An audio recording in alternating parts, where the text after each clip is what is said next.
The summer festival season is all but come and gone without the Three Rivers Festival. Financial troubles and an unsuccessful crowdfunding campaign led the TRF board to ultimately file for bankruptcy in April. And last month, anyone feeling nostalgic or simply looking for a bargain could bid on the festival's assets through an online auction. One of those bidders, a member of the 21 Alive news team, but you might say she got much more than she bargained for. 21 Investigates reporter John Wagner has the story. Hi, Linda Jackson. There you go. Festival meant a lot. I mean, I grew up with it. I'm a Fort Wayne native, so from a very young age, I remember the raft race, the bed race, the things that everybody reminisces about. So when I saw that they're going to be auctioning things off, I just, out of curiosity, went to go see what they were auctioning off. A festival the size of TRF, dating all the way back to 1969, had a lot of years to acquire a lot of odds and ends, some with more sentimental value than monetary value. But Maureen Mespel, our assignment manager here at 21 Alive, found something practical to bid on. I do a little bit of crafting as a hobby. They had a lot, I guess you call it, of office supplies, and they had a large paper cutter in it, and I know those are not cheap. I'll bid on that and see what happens. And the winner's going to be number...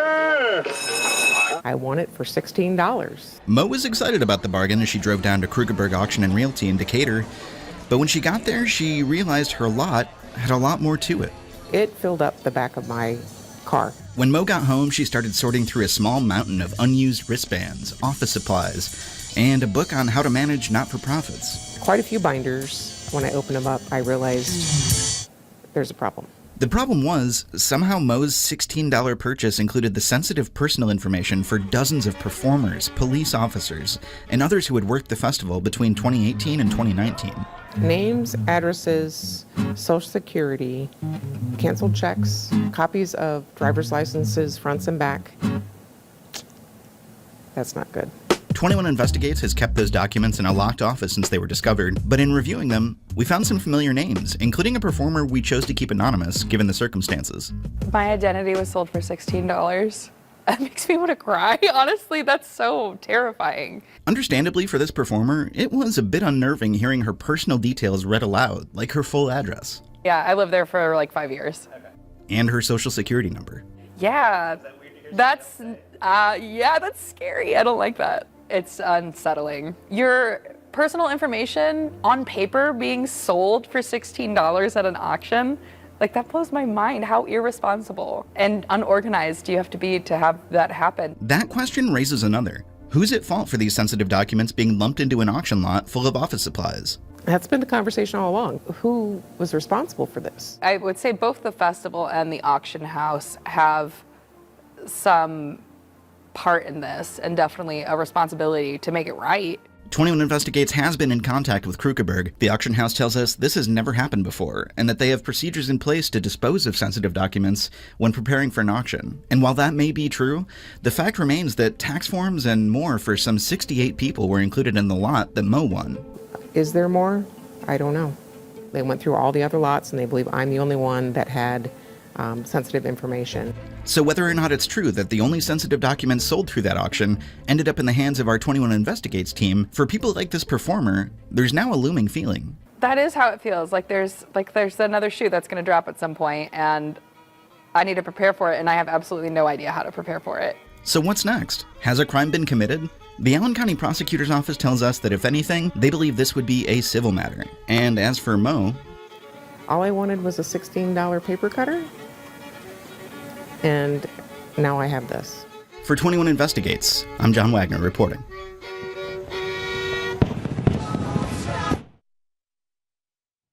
Wow. Well, in the weeks since that auction, 21 Investigates has turned over those sensitive documents to the trustee who's overseeing the Three Rivers Festival bankruptcy. We are told the trustee would be reaching out to those whose information was sold and that the documents would be destroyed as the bankruptcy is finalized. Now, this story may make you wonder about your own identity protection.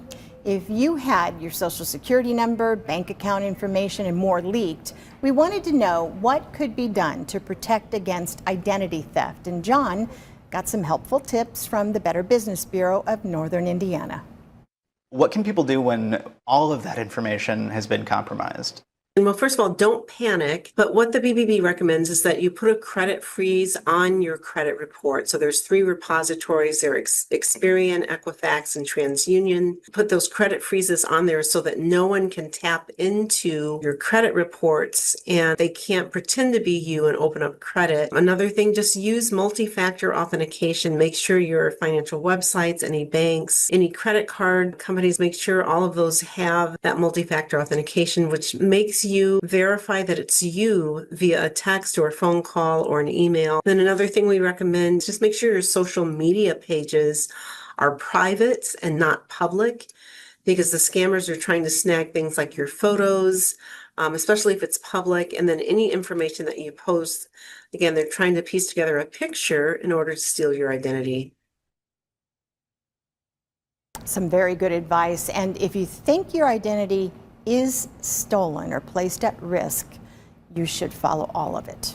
And by the way, while lots of identity theft happens online, as we've seen, paper can be a problem too. This Saturday, the Better Business Bureau is hosting a shred day in the parking lot of the Coliseum from 9 to noon. You can get rid of up to 3 banker boxes worth of sensitive documents just for a $10 donation. And just a note, this is for paper only, not electronics or hard drives.